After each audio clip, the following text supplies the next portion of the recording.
Chères internautatrices et chers internautateurs, amateurs de petites discussions avec des gens sympathiques, bienvenue dans cette Trick Track TV où j'ai la joie d'accueillir toute l'équipe qui a travaillé sur ce petit jeu que j'ai là entre les mains et qui répond au doux nom de Kiwara. Il y a d'abord l'auteur, Monsieur Bruno. Ça va Bruno? Ça va très bien. Ouais, la patate? À fond. Au taquet? Au taquet. Bah, un jeu, c'est un auteur, mais c'est aussi un illustrateur. Et pour celui-là, c'est Monsieur Franck. Comment ça va bien, Franck?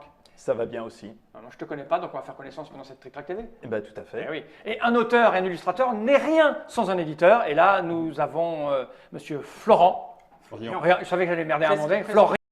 Parce qu'on a un Florent qui nous suit en permanence, qui viendra avec nous à Cannes, et du coup je pensais à lui. Donc Florian, des éditions Ose Éditions, qui est là présent, qui a édité ce petit jeu. Et on va procéder en plusieurs étapes. On va d'abord parler de ça, et après on parlera avec Florian de tout ce qui va arriver chez Ose bientôt. Déjà, cette petite boîte, j'adore faire ce truc, c'est le bon petit tour de magie. On a fait une petite vidéo dans la Trick Track TV où Bruno nous a expliqué comment jouer à Kiwara. Et puis après, on a fait une petite partie de Kiwara très tendue, je ne spoil pas. Non. Et on disait, pendant cette petite Trick Track TV, que c'était un nouveau jeu, mais pas vraiment. Parce que c'est ça. Pour les vieux de la vieille, vous allez reconnaître. Eh oui, c'est la réédition de Drôle de Zèbre. Et ça me permet Oui, de faire un petit coucou amical à quelqu'un sans qui ce jeu n'aurait pas existé, oui. qui est Croc. C'est vrai? Ouais.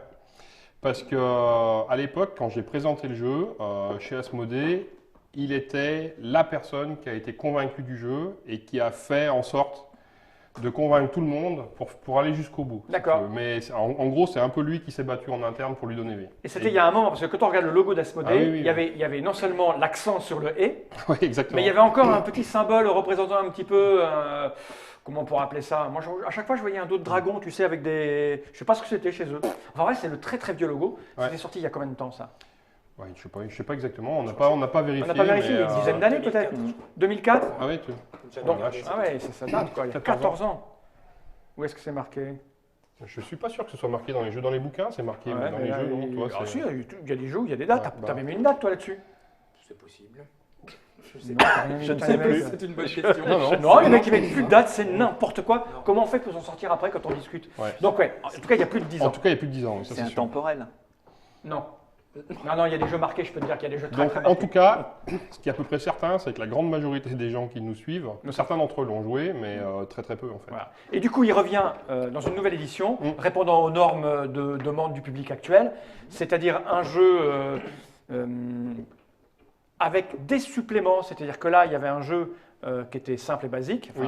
avec quelques bricoles un peu de l'intelligence. C'est un jeu à deux, hein. Ouais, c'est ça. C'est un jeu à deux, un jeu, il faut dire, Bruno est assez fan des jeux abstraits, Oui. donc c'est un jeu abstrait thématisé, hein, Exactement. avec un tablier, et Complètement. voilà, où il n'y a pas de hasard du tout. Non. Alors que là, c'est rendu un peu plus accessible, puisqu'il y a la version la même, C'est ça. avec les mêmes règles, Ouais. strictes, intelligentes, où on se fait mal au crâne, où c'est le plus fort, enfin celui qui a le plus d'expérience qui va souvent le gagner, ou celui qui maîtrise mieux ce type de jeu, et a été rajouté un aspect fun pour la famille et les enfants, avec des cartes spéciales qui viennent tout métamorphoser au milieu. C'est ça. Alors, on peut jouer avec ou sans, Voilà. ça dépend comment on aime jouer. Pour savoir comment ça marche, vous allez sur la vidéo qui a été mise en ligne sur TrickTrack où tout ça sera expliqué. Alors la question qui vient d'abord vient vers toi.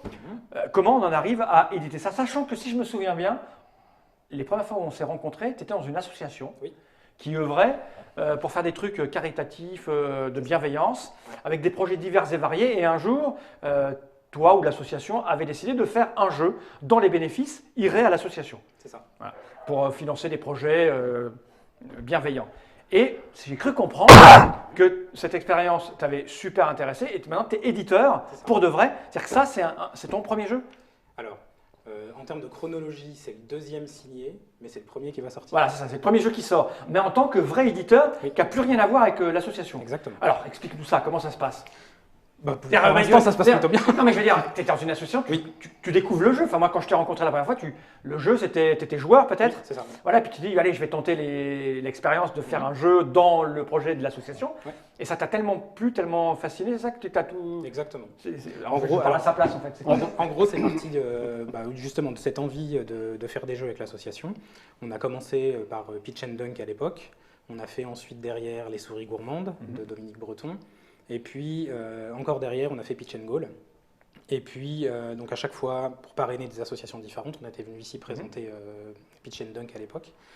Et puis, au niveau de l'association, on était vraiment 3 personnes actives, on va dire. Et puis chacun a poursuivi son chemin, on va dire. Et moi, la partie édition de jeux de société m'a beaucoup plu dans le cadre de l'association. Et voilà, j'ai voulu professionnaliser ça, on va dire, et vraiment me lancer. Et ce qui est amusant, c'est que tu fais pas comme une grande partie des gens qui commencent par éditer leur propre jeu. Toi, c'est vraiment l'éditeur pur, dur. T'as pas jamais conçu de jeu dans ta tête? Non. Alors, et comment on va voir Bruno Catala en lui disant je voudrais bien refaire Drôle de Zèbre? Eh bien, c'est étonnant comme démarche. Eh bien, alors déjà, je découvre le jeu hyper tard parce que, comme on disait, il est sorti il y a plus de 10 ans. Moi, je l'ai découvert en 2016. Je l'ai acheté d'occasion, j'y ai joué avec mon beau-frère et j'ai trouvé le jeu excellent. J'étais, comme j'en avais parlé à l'époque avec Bruno, après l'avoir abordé, un petit peu déçu de la partie matérielle. Ouais. Parce que voilà, ça datait de Mais 2004, moi je l'ai découvert en 2016. Donc forcément, ça a évolué forcément. Voilà le jeu, comment on sortait un jeu abstrait à deux il y a 15 ans. Une quinzaine d'années. Voilà. Donc c'est vraiment chiche. Et encore, il y avait un thermo, tout ça, ce qui était déjà une vraie qualité. Hein. Bah, surtout qu'il n'y a pas grand-chose pour le thermo dedans. Hein. Donc voilà, et puis maintenant, on a un plateau pour vous montrer. Hein. Oui, qui est beaucoup plus. C'est un vrai plateau et puis qui est recto verso, puisqu'on le disait, il y a des règles supplémentaires. Donc voilà ce que ça donnait il y a 15 ans et ce que ça donne maintenant un jeu. Hein. Ça répond, je te dis, aux exigences, plus de beau matériel, plus d'illustrations jolies, etc., etc.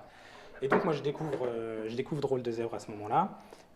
C'est peu avant de me lancer officiellement avec Aux Éditions, puisque j'ai découvert le jeu je pense en juin 2016 et j'ai lancé Aux Éditions en octobre 2016. Et puis à cette époque-là, j'étais en train déjà de voir avec Nicolas Sato pour Tiki pour pouvoir le poursuivre avec Aux Éditions, puisque au départ il était aussi avec l'association. Et donc je découvre le jeu et je me dis, le jeu est introuvable, il est très bon. Matériellement et graphiquement, il y a quelque chose à faire. Je vais demander à Bruno si éventuellement ça l'intéresse de collaborer ensemble pour refaire le jeu. Et donc, je le contacte par Facebook, par messagerie. Maintenant, tout passe par Facebook. Ceci dit, on s'était déjà rencontrés. On s'était déjà rencontrés avant. Parce qu'on a la particularité d'être presque voisins. Parce que tu es en Suisse, c'est ça? Exactement. Oui. On n'a pas énormément de kilomètres entre nous et en fait, on s'est croisés régulièrement sur des manifestations ludiques suisses et particulièrement aux rencontres d'auteurs organisées par Sébastien Pochon à Vevey. Donc là, une fois par an, quand il me contacte, je sais qui c'est. Voilà. On s'est déjà rencontrés. Ouais. Et donc, du coup, je lui explique que j'ai découvert son jeu il n'y a pas très longtemps, que j'ai flashé dessus et que je voulais savoir si ça l'intéressait. Déjà, est-ce que les droits étaient libres par rapport à Asmodée, puis est-ce que lui était intéressé pour en faire quelque chose? Et puis. Et toi, tu le vois arriver, tu te dis quoi? Moi, je dis ouais. Les droits étaient libres? Bah oui, tout à fait. Ce sont tous les droits. J'ai récupéré tous les droits des jeux qui sont plus édités de façon assez naturelle. Et puis après, certains d'entre eux, je ne suis pas sûr qu'il y ait quelque chose à faire aujourd'hui, mais pour d'autres, c'est le cas. Et pour Drôle de Zèbre, c'était le cas. C'est un jeu auquel je tiens beaucoup. C'est un jeu sur lequel moi-même, j'ai dû faire plus de 2000 parties. Parce qu'à un moment donné, le jeu a été adapté en ligne, et il est toujours d'ailleurs sur boîte à jeux. Donc s'il y a des gens qui ont envie de l'essayer, avant de l'acheter, allez voir. Avant de l'acheter, si vous voulez savoir si c'est fait pour vous, alors dans sa version de base, sans aucun hasard, il est sur boîte à jeux. Et puis voilà, le genre, c'est ma cam, quoi. Donc vraiment, c'est ma cam en termes de style de jeu. Et donc pouvoir lui donner une deuxième vie avec un matériel, parce que ça, Florian m'a tout de suite parlé du matériel, et évidemment j'étais complètement en phase avec ça, avec un matériel un peu plus chatoyant, on va dire. Voilà, en termes d'expérience de jeu, il n'y a pas photo, quoi. Mais à nouveau, c'est pas que c'était mal à l'époque, c'est simplement que les temps ont changé. Voilà, c'était de l'époque. C'est-à-dire que ça, c'est un pion il y a 14 ans, et ça, c'est un pion de maintenant, donc c'est plus grand, il y a plus d'espace. Les illustrations étaient sympas aussi à l'époque. C'était très bien, non, il n'y a aucun. Franchement, moi je suis très content de. Mais maintenant, il y a des trucs, il y a des petits. La première version, ça c'est pour le dos si on veut fabriquer son plateau. Donc, on met les rivières comme on veut. Et puis surtout maintenant, toutes les cartes qui sont là, qui n'existaient pas et qui permettent de faire des choses différentes. Et donc du coup, pour moi, ça a été l'occasion justement de repenser le jeu par rapport à ses évolutions potentielles. Mais ça, c'était une demande de ta part ou c'est toi, Bruno, qui a proposé de dire tiens, on va réfléchir à un recto verso? Tu l'avais en tête ou tu t'es mis à bosser quand tu t'as proposé de la réédition? Alors moi, le recto verso, on en avait vaguement parlé. Ouais. Les cartes, c'est venu après. Ouais. C'est venu après qu'on ait fait une partie de Santorini à la maison. Exactement. Ah oui, c'est vrai, il y a ça qui est passé Ouais. entre temps. Bah oui. Et oui. Et clairement, moi jouant à Santorini et puis voyant l'intérêt, pas d'avoir des pouvoirs pour foutre le bordel, etc., mais d'avoir la possibilité de profiter de ces cartes-là pour jouer en handicap, Ouais.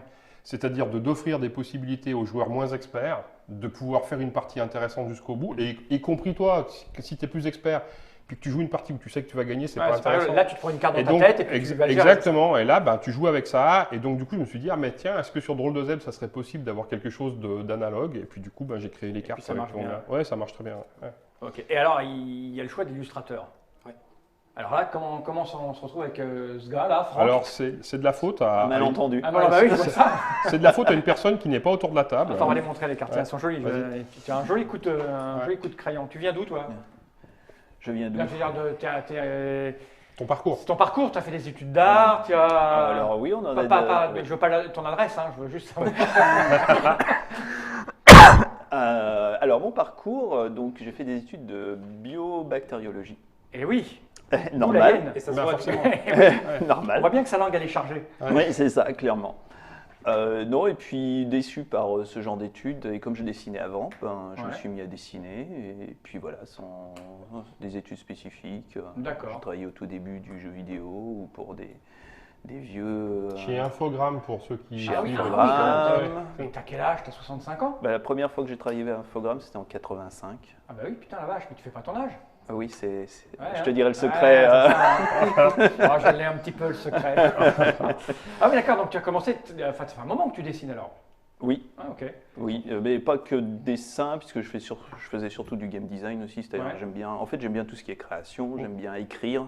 Ouais. J'aime bien en fait développer des univers aussi bien écrits que du dessin. Donc voilà. Et alors, comment on va recruter ce jeune homme? Tu le connaissais? Alors, non. Vous faites comment alors? Tinder. Je t'explique. Faut nous arracher les verres du Non, nez. non, mais j'avais commencé à dire, mais. Ah oui, oui, Donc en fait, ce qui se passe, c'est que moi, dans mon parcours ludique, j'ai croisé une personne à Lyon qui tient la boutique Jeux des cartes, qui s'appelle Thierry Gislette. Et un jour, Thierry, on est devenu amis, me dit bah, moi j'ai un copain qui fait des illustrations, ça serait cool que tu le rencontres. Et donc ça date d'il y a 5 ou 6 ans, Oui. facilement. Hein. Et donc il nous a fait nous rencontrer et il est venu avec ses illustrations et j'ai vraiment flashé pour son travail. Sauf que généralement, ce n'est pas l'auteur du jeu qui décide des illustrations, c'est le travail de l'éditeur. Et quand Florian est venu vers moi pour éditer ce jeu, je lui ai dit j'ai une idée pour les illustrations et je les ai mis en contact. Et à partir de là, c'est passé. on a décidé de travailler voilà, ensemble. Voilà. On a regardé un peu les styles et puis Voilà. c'est vrai que comme j'ai pas un style comme on voit comme les auteurs alors j'ai une très mauvaise mémoire des noms, celui qui fait Lewis et Clark, tous les... Vincent Dutray. Oui, Vincent Dutray, on le reconnaît. Ouais, ouais. Moi, j'ai pas, comme j'ai eu l'habitude de travailler sur pas mal d'univers dans le jeu, dans les choses comme ça, j'ai quand même différents styles, je m'adapte à des choses comme ça. Et du coup, on est parti, on a commencé à regarder sur différentes choses que j'avais fait, et donc entre autres un petit jeu que j'avais fait sur PSP qui s'appelait Kabuki Samurai Sensei, avec des petits personnages japonais, avec un trait du coup, puisque Bruno avait envie vous aviez envie de quelque chose avec un trait quand même assez présent. Ouais. C'était important pour moi. Et du coup, on est parti sur ce style et voilà. Et c'est la première fois que tu illustrais un jeu de société? Non, j'avais fait Banzai pour Black Book édition. Ok. Et puis en jeu de société principalement. Bah, c'est un style assez étonnant quand même, Mais justement, qui navigue entre plusieurs, Oui. plusieurs Très, univers sans parti pris en fait, tu vois. C'est assez réaliste. Oui. Tu vois. Alors que ça l'est pas du tout. Mm. Ça a un petit côté enfantin, ça a un petit côté fourbasse. En fait, quand je vois ce dessin, ça me rappelle ce dessin animé qui était fait par Eric et Ramsey. Non, comment il s'appelle, Eric Judor et Ramsey, ils avaient fait un dessin animé. Les sur deux Canal. rats? Hein? Non. C'était des moutons. Ah ouais. C'était un dessin animé à base de moutons, mais D'accord. c'était génialissime. Ils ont fait une saison, je crois. C'était à mourir de rire. Et les moutons ressemblaient à ça, avec un air vicieux. C'était absolument excellent. J'ai oublié le nom. Ouais. C'est quelqu'un nous voit et est capable de me retrouver le nom de ce dessin animé qui passait sur Canal avec Eric Ramsey en voix off. C'était absolument génial. Et ça me fait penser à ça. Donc tu vois, c'est des choses vraiment J'aime assez ton trait en fait. Bah, sur les illustrations des animaux de base qui sont sur le plateau, parce que ça c'est venu après, et un peu finalement sur le plateau, il y avait une volonté d'avoir quelque chose de très très marqué, limite un peu tatouage. Tu vois, c'était un peu, tu vois, c'est un peu les traits qu'on voit. Et ça c'était quelque chose qui nous intéressait beaucoup, et c'est un peu dans cette direction qu'on a demandé à Franck de travailler. Donc toi, tu es 2016, on est en 2018, donc c'est 2 ans de travail acharné ou il y a eu plein de projets en tournant? Parce on va sortir ta petite pile juste après, mais c'est quoi? Alors, toi, tu es de Lyon alors, c'est ça? Oui, tout à fait. Alors c'est pas très loin, Lyon, Annecy, la Suisse. Ouais. Donc vous voyez régulièrement en fait la Pas du tout. vidéoconférence? Non, oui, surtout par mail. Ouais. Et moi j'envoie des protos, ou des illustrations, des croquis, validation, on discute on a eu pas mal de... C'était sur le positionnement du plateau aussi, pour savoir par exemple le décompte des points, si on faisait des plateaux à l'extérieur ou sur le plateau directement, des choses comme ça. Et puis, y compris sur la position des chiffres, parce que oui. tu vois, par exemple, là il y a un parti pris qui n'existe pas dans le jeu initial, c'est que dans le jeu initial, les points sont marqués sur les jetons. Ici, en fait, il y a assez peu d'animaux, et finalement très vite on connaît la valeur des animaux. Ouais. Et complémentairement, les points ils sont importants pour le décompte. Mais pendant la partie, en termes d'immersion, moi je préfère avoir un plateau avec des animaux sur lesquels on n'est pas en train de faire des matchs en permanence. Je suis d'accord. Voilà, donc voilà, ça fait partie de parti pris dont on a discuté, on a fait différents essais. Oui, tout à fait. Et sur la base de ces essais-là, on a pris des décisions. Okay. Et t'es joueur à la base un peu ou de jeux de plateau hein? Parce que si tu as illustré du jeu vidéo, tu dois être joueur de jeux vidéo. Mais jeux de plateau en général? Oui, jeux de plateau, jeux de rôle, depuis... les univers, les jeux de rôle, forcément, il y a rien de mieux au monde. Oui.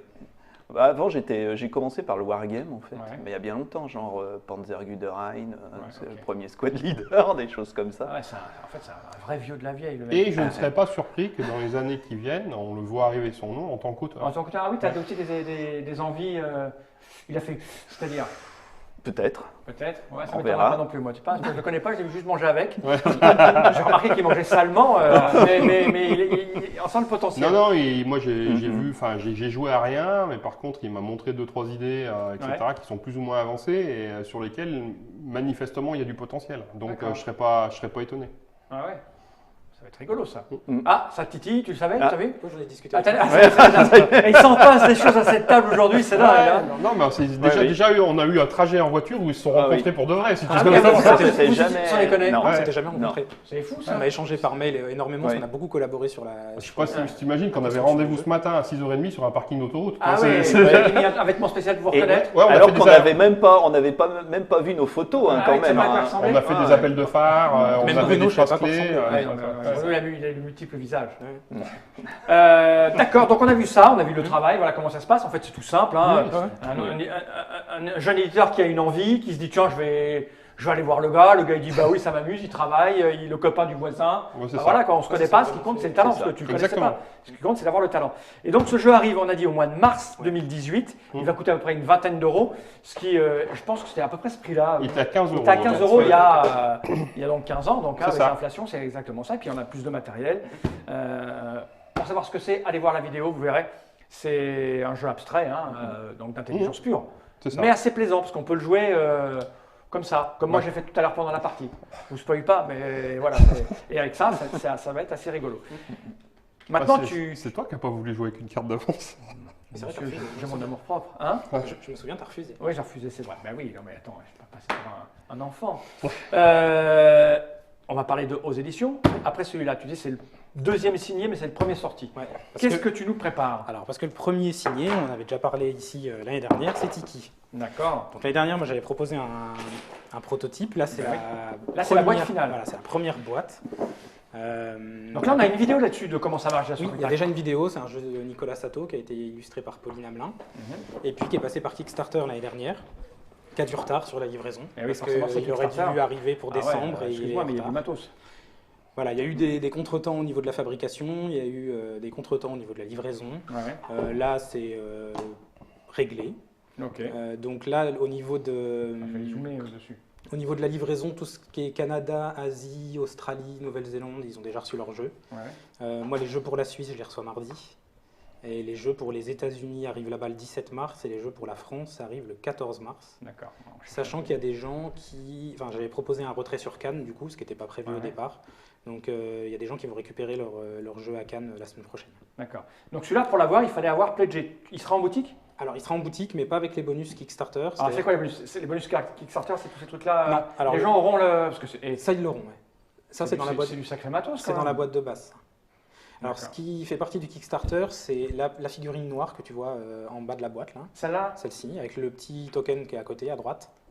alors ça, c'est exclusivement les gens qui ont Kickstarter. Exactement. Et puis, si tu regardes sur l'endroit où il y a les tuiles, il y a les trois tuiles du haut, c'est des tuiles bonus. Ces trois-là. Ces trois-là, voilà, c'est des tuiles bonus qui sont exclues. Alors, attends, il y a celle du dessous aussi. Ah ouais, parce que l'autre, ça, c'est pas une tuile. Ça, Voilà. c'est pas une tuile de. Donc ça, c'est des villages. Il y en a deux différents. Il y a ces recto-verso. Ok. Et ça, c'est des bonus qui ont été débloqués pendant la campagne et qui, du coup, sont D'accord. dispo que pour ceux qui ont participé à la Et campagne. combien de personnes ont participé à la campagne? Un peu plus de 800. Donc il y a 800 personnes qui auront ce package C'est spécial. Et sachant qu'en plus, il y a un tapis de jeu, mais je ne l'ai pas ici. D'accord. Donc il y a des gens qui ont pris aussi le tapis de jeu. Et pourquoi le choix de passer par celui-là, ton premier par Kickstarter, et le second directement, il n'a pas été Kickstarter, celui de Bono? Non. Simplement une question de coût. Donc C'est-à-dire ça avait un gros coût. avec les figurines, Parce que le jeu est à combien dans les boutiques celui-là? il sera à 30. Bah, c'est le même prix que. Non, c'est 20. Non, Il c'est sera à 20. 20. Mais si j'avais suivi la logique du x6 qu'on connaît Ah, il bien, sera à il serait 45, 50, facilement ça, tu vends pas, à ça. plus de 50. Ok. Donc, voilà. Et c'est un choix que tu feras à chaque fois, le coût par rapport au coût de fabrication, KS ou pas KS? Comment tu envisages les choses? Parce que on voit bien que le secteur est en train d'évoluer. Ouais. Il y a les traditionnels à l'ancienne, c'est notre argent, on va voir le banquier pour emprunter ou nos fonds propres. On édite 5000 boîtes, 3000 boîtes, 2000 boîtes, on se débrouille avec un distributeur. Tu as ceux qui décident de passer exclusivement par KS. Et là, on est dans un choix en fonction du projet. Et puis tu vas avoir des trucs mixtes, c'est-à-dire qu'en fait, il y a certains éditeurs à court terme qui vont passer par exemple en édition traditionnelle sur la francophonie et qui vont faire des KS pour par exemple la VO. Ah oui, Pas oui, pour la VO, pour l'anglais. pour l'anglais, oui. Donc selon le territoire, le mode d'édition peut être amené à changer pour le même éditeur. Pas le même éditeur, c'est des trucs qui se mettent en place. Ouais, exactement. Moi, ça dépendra du projet en fait. Je pas encore, je me suis pas dit 1 sur 2 ou il n'y a pas vraiment de conditions. C'est plus, ça dépendra du projet. Là, j'étais obligé de le faire parce que c'était vraiment une question de coût. Maintenant, c'est quand même compliqué. Kickstarter. Ouais, moi, c'est dur à gérer. T'es seul? Moi, je m'occupe de ça tout seul. Donc, En parallèle de ton métier. en parallèle de mon boulot. Ah oui, en plus, tu fais ton boulot à côté. Ouais, j'ai un boulot à Ah oui. 100% à côté. Donc, du coup, gérer tout ça, gérer la campagne, gérer les frais de port, ça prend énormément de temps. Et je pense que si je refais une campagne participative, je la ferai différemment par rapport à Tiki. Parce qu'il y a des choses qui sont trop compliquées à gérer. Ou qui peuvent changer, notamment le coût des frais de port d'un mois à l'autre ou d'une année sur l'autre et qui peuvent Parce te qu'au moment où tu plomber. fais les gens payent et le C'est moment où tu vas envoyer le jeu, il peut se passer Plein de choses. une hausse de l'essence ou du C'est ça. transport, que ton Ou, coût, ou de la parité ou du de la dollar. parité de dollars et tu l'as dans ton C'est fion ça. et puis- le stress qui va avec. Ouais, et puis plein de choses que moi je découvre aussi parce que je débute aussi dans l'édition, des choses auxquelles je ne m'attendais pas, qui vont générer des coûts supplémentaires, des codes maritimes par exemple pour le transport que je ne connais pas, puis je pensais que c'était livré ici, puis en fait non. Donc il faut prévoir le transport que je n'avais pas prévu. Enfin voilà, il y a plein de choses que je découvre. On en parlait dans la voiture ce matin, des choses sur lesquelles je ne me ferai plus avoir entre guillemets pour la suite. Les chieurs par exemple, il y en a eu beaucoup des chieurs Sur Kickstarter sur Kickstarter. Non. C'est un petit projet, il y a peut-être moins Pas 800, tellement. ça peut-être des gens plus sympas. Non, alors j'ai pas eu vraiment de problème. Il y a toujours des gens après qui vont essayer de suggérer des modifications de règles, d'adapter le jeu pour 4 joueurs, d'essayer de Pas de trop des mode chieurs, solo. c'est ceux Mais qui voilà. insistent, qui sont Mais chiants. voilà. Mais non, j'ai pas eu le cas Ouais. de gens qui m'ont pris la tête par rapport à ça. Heureusement, j'avais déjà C'est plutôt un suffisamment stress de choses à personnel. gérer. Oui, voilà. Parce que souvent, ce qu'on voit passer, c'est les auteurs ou les éditeurs qui craquent parce qu'ils se font quasi agresser, quoi. Non, alors ça, j'ai pas eu ce genre de cas. C'est Et puis plutôt- et même sur le retard de livraison, parce que moi j'avais pris une marge au départ exprès pour être sûr de livrer dans les temps. Et voilà, les événements font que ça s'est décalé. Je pense, j'avais peur de m'en prendre plein la tronche par rapport à ça. Ce qui n'a pas été le cas, les gens étaient hyper compréhensifs. Alors après, moi j'ai aussi communiqué de façon à ce que les gens aient les infos en temps réel et sachent que tu es tout connaissent seul en vraiment le plus, statut. c'était important de dire. Alors je pense pas que Ils s'en foutaient. non, c'est pas ça. Je pense pas que les gens le savent. Parce Ouais. que souvent on dit merci l'équipe ou Ouais. mais l'équipe c'est C'est juste toi. c'est juste moi. en fait. C'est courageux. Hein. Donc, Quand on suit un petit peu LKS et le monde du jeu Ouais. actuellement et puis les réseaux sociaux où on pardonne rien à personne, C'est du taf. hein. c'est un sacré boulot, c'est courageux, c'est courageux. KS, il faut le maintenir, quoi. Il faut l'entretenir. C'est Il faut que ça énormément soit. d'investissement. Et ne serait-ce qu'en temps déjà, Mhm. je parle même pas forcément de finances, mais ne serait-ce qu'en temps, c'est un boulot de. En plus, avec le temps, ça s'est formaté, c'est-à-dire il faut faire comme si, il ne faut pas dévoiler le stretch goal à tel moment parce que sinon ça va faire ça. Ouais. Enfin, c'est devenu très professionnalisé presque. Ah, mais des fois, tu peux dire... Tu peux enlever presque. Ouais, Ouais. enfin, ça c'est l'est devenu. Ouais, mais justement, au bout d'un moment, tu te dis, ça, je m'en fous, je casse les codes, et puis hop. Oui, Ouais. Tu vois, c'est vrai. il y a toujours un moment où tu casses les codes, et puis après ça va. C'est là ensuite, est-ce que tu prends le risque ou pas, quoi. Ouais, c'est ça. Toujours. Donc celui-là va arriver, en tout cas les pledgers vont l'avoir, et à Cannes il sera disponible. Alors, il y a des gens qui vont pouvoir récupérer leur boîte KS à Cannes et il y aura 100 boîtes retail, enfin boutiques, qui seront dispo à Cannes. Et après il arrive en boutique. Il arrive en boutique. J'ai vu c'était Atalia, c'est ça? Ouais, celui-là c'est Atalia qui distribue. Là c'est pas édition, Tu l'auras, celui-là. c'est édition. Et comment tu choisis ça Parce que Alors, en général on est un éditeur, on a un distributeur, et là déjà 2 jeux, 2 distributeurs. Ouais. Ça c'est les Suisses, ils sont neutres. Ils veulent fois c'est personne. Non, c'est lié à l'historique par rapport à IF Association. D'accord, ok. C'est-à-dire qu'à l'époque, quand moi j'ai signé Tiki avec IF Association, Atalia s'est montré intéressé pour le distribuer. Et puis, comme on fonctionnait par projet avec IF Association, on changeait d'association à chaque fois. À ce moment-là, on ne s'est pas trop posé la question de qui distribuait, puisque les souris gourmandes avant, c'était Paille qui avait distribué. Et puis, moi, entre-temps, j'avais beaucoup apprécié la collaboration avec Paille sur les souris gourmandes et je leur avais dit le jour où je me lance, moi j'aimerais bien bosser avec vous. Et puis du coup sur la suite, ça s'est fait comme ça. Donc ça va arriver. C'est ça. Et là il y a des projets ensuite qui vont sont encore de route. Je t'ai vu avec plein de boîtes à la main. Il y a une boîte à la main. Ça c'est le prochain, qui n'existe pas encore. Alors qu'est-ce donc? C'est un jeu qui s'appelle Dare to Dream, qui est un jeu d'un éditeur irlandais. C'est très beau les dessins là aussi. Ouais. Ça fait partie de ça c'est ce une qui boîte. m'a fait Non, c'est un proto ça? Non, c'est la boîte de pré-prod que m'a envoyé l'éditeur original. Une figure et ça. Donc ça c'est. Attends, si je comprends bien, c'est un jeu que tu localises. C'est pas toi qui es éditeur, d'accord. Je veux dire, la vache, les parties pris et graphiques, de style de jeu et tout sont assez. En 3 jeux, on a 3 univers totalement différents. Ouais. Mais là, tu ne fais que localiser. Là, c'est une localisation. Donc c'est un jeu qui est passé par Kickstarter aussi, en août dernier, si je ne me trompe pas, qui a été financé. Et puis moi j'ai participé à la campagne en tant que contributeur et j'ai adoré le jeu. Enfin, je leur ai demandé de m'envoyer quelque chose, je l'ai testé. Et puis voilà, il arrive là en avril, si je ne me trompe pas, pour les personnes qui ont pledgé. Et c'est quoi? Alors c'est un jeu asymétrique, ça joue de 2 à 4 joueurs. Ouais. Il y a un joueur qui joue contre les autres. Donc c'est un jeu à 2. De 2 à 4. De 2 à 4, oui, de 2 à 4. Ouais. Je suis en train de vérifier Tiki, c'est pas. Tiki, c'est C'est un 2 joueurs. C'est un 2 joueurs. Parce que je me dis 2 joueurs, 2 4, mais je vois que 2 figurines. Ouais. Alors les figurines, si tu veux, tu en as une qui sert vraiment dans le jeu, c'est la figurine de droite, la bleue, qui progresse sur le plateau qui est ici. La figurine rouge, c'est un bonus Kickstarter, mais il n'y a pas d'utilité dans le jeu en fait. Elle est jolie. C'est juste un petit cadeau qui a été fait. J'aime beaucoup l'aspect graphique du jeu. Hein Ouais. Je suis d'accord. Oui. Et donc c'est un jeu où il y a un joueur qui va incarner les ténèbres, donc la petite figurine bleue, qui va avoir un deck de cartes bien spécifique avec des cauchemars, des monstres et puis des actions. Normalement c'est le deck de cartes que tu dois avoir devant toi, qui est le dos bleu. Fais voir le gros paquet que tu as devant toi. Ça, celui-là, qui a le dos bleu, ça c'est le deck de cartes des ténèbres. D'accord. Il va jouer contre les autres joueurs. Les autres joueurs c'est des rêveurs, donc de 1 à 3 joueurs.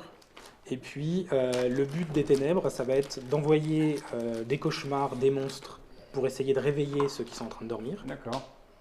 Et le but des rêveurs, ça va être, grâce aux cartes que tu es en train de montrer, qui sont des gardiens, d'équiper leurs gardiens et de se servir de leurs gardiens pour se défendre contre les cauchemars et les monstres qui sont envoyés par les ténèbres. Okay.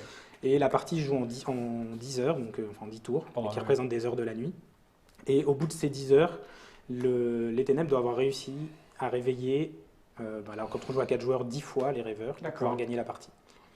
Et les graphismes sont, je trouve, superbes. Je ne sais pas ce qu'en pense le professionnel. Oui, tout à fait. Mais le parti pris graphique, à la fois rond, mais adulte. C'est ça. Oui. Il y a un trait enfantin, mais un propos adulte. Oui. Mais c'est une maison d'édition qui a très bon goût au niveau graphique. Ouais, parce que tu travailles avec eux. Je ne parlerai qu'en présence de mon avocat. Ah, d'accord, je vois. Et donc, ce que tu vois ici, les petits sabliers. C'est pas toi qui as signé ça, au moins, le dessin, là? Parce que, Non. Comme tu dis, tu as plein de styles différents. Non. Les petits sabliers que tu vois ici, c'est en gros donc, dans les decks des cartes des rêveurs, il y a des cartes actions. Bah, on en voit ici, bon, là c'est celle des ténèbres. Pour pouvoir jouer ces actions, ils vont devoir payer un certain nombre de sabliers. Ils en ont 10 à disposition au début de partie. Par contre, quand ils vont jouer ces actions, ils vont donner les sabliers à celui qui incarne les ténèbres. Et lui, ça va lui permettre en retour de jouer d'autres actions pour les contrer derrière. D'accord. Donc C'est un jeu quand même, c'est pas vu l'âge, c'est un peu adulte, non? Alors je sais plus ce qu'ils ont mis parce qu'ils ont dû mettre 8 ou 10. Il y a beaucoup de texte sur les cartes. On regarde sur la Il y a règle. beaucoup de texte sur les cartes, ouais. Bah, c'est écrit là. De 2 à 4 joueurs à partir de 10 ans pour les parties de 45 minutes. Donc c'est pas léger, c'est intermédiaire. C'est intermédiaire. Mais voilà, j'ai beaucoup aimé le graphisme déjà, les illustrations que je trouvais. C'est beau, ça c'est beau. Et puis le jeu est vraiment sympa. Il y a vraiment des bons coups à faire. Et puis, Ouais. Ça arrive quand alors tu viens de le signer, c'est ça dans alors je viens de le signer. Alors celui-là, c'est typiquement un exemple de ce que j'hésite à faire en campagne participative ou pas. Sachant que vu que c'est une localisation, ça serait pas sur Kickstarter, ça serait plutôt sur Ulule. Mais je sais pas encore. J'hésite. Ça va dépendre de plein de choses. Il faut que je regarde un peu. Parce que là, eux, ils ont fait un KS, ils ont levé combien? Ils étaient combien à le financer? Alors, j'ai pas le nombre exact de personnes, mais je crois qu'ils ont demandé 8 000 €, puis ils en ont récupéré 48 000, quelque chose comme ça. C'était pas un gros C'est pas un KS. truc énorme, mais donc Non. ça veut dire qu'il n'y a pas beaucoup de francophones et de Français qui en ont fait l'acquisition, c'est ça l'idée. Ouais. Ok. Et tu démarres, donc tu ne sais pas quand ni comment, tu es encore en train de réfléchir au coût et tout ça. Ouais. Parce qu'eux, ils ont déjà le coût, ils le connaissent, ils savent. Oui, parce qu'ils ont déjà, moi, ils m'ont transmis aussi les Tous j'ai les déjà fichiers, fait tu le sais. devis, j'ai tout ce qu'il faut. Là, c'est vraiment plus un boulot de traduction, on va dire. Ouais. Mais après, au niveau de la fabrication et du financement, il faut que je regarde un peu comment je fais. C'est soit Paille, du coup, qui distribuera, qui décide que le jeu, ils le prennent en achat direct, et puis du coup, je me pose pas trop la question. Ouais. Soit je pars sur un financement participatif parce que typiquement pour avoir ces éléments-là, Ouais. au départ ces éléments-là c'était des petits tokens en carton, Bien sûr. il n'y avait pas les figurines, Ah, c'est mieux avec il y, ça. il y a 2 decks de cartes en plus bonus pour Ouais. les rêveurs et tout ça, donc il y a des choses qui ont été débloquées puis qui du coup forcément augmentent le coût de départ. Ouais, mais c'est très plaisant, ça. Tu le regardes, Exactement. tu as envie, quoi. Donc du coup si je veux faire comme ça, je pense si c'est pas pris en achat direct, je vais être obligé de faire par une campagne de financement. D'accord. Et si jamais c'est une campagne de financement, ça sera normalement, c'est selon comment va avancer la traduction, normalement avant l'été. D'accord. Ok. Ça, c'est ton projet du moment, donc tu t'occupes. Ouais. Ça arrive, tu vas t'en Ça occuper. arrive. Ça va arriver C'est aussi. ça. Voilà. Et ça, c'est la suite. Et ça, c'est la suite. Et c'est plein de beaux projets. Et pour le moment, tu es là-dessus. Je suis là-dessus, mais je travaille sur 2 autres prototypes Ouais. qui ne sont pas signés, mais où Que tu regardes. Et toujours travaille tout seul, dessus. en plus de tes heures de boulot. C'est ça. Les mecs sont complètement fous, quoi. Hein, Bruno ils sont fous. Ceci dit, quand tu es auteur, la plupart du temps, Ouais. pendant un certain nombre d'années, Tu fais tout seul, tu rames et puis. tu fais ça en parallèle de ton activité professionnelle. Donc, Ouais. je veux dire, quand tu es éditeur, au début, c'est pareil. Hein. Ouais, tout à fait. Ok. Ce qui est rigolo, c'est de voir l'amplitude Ouais.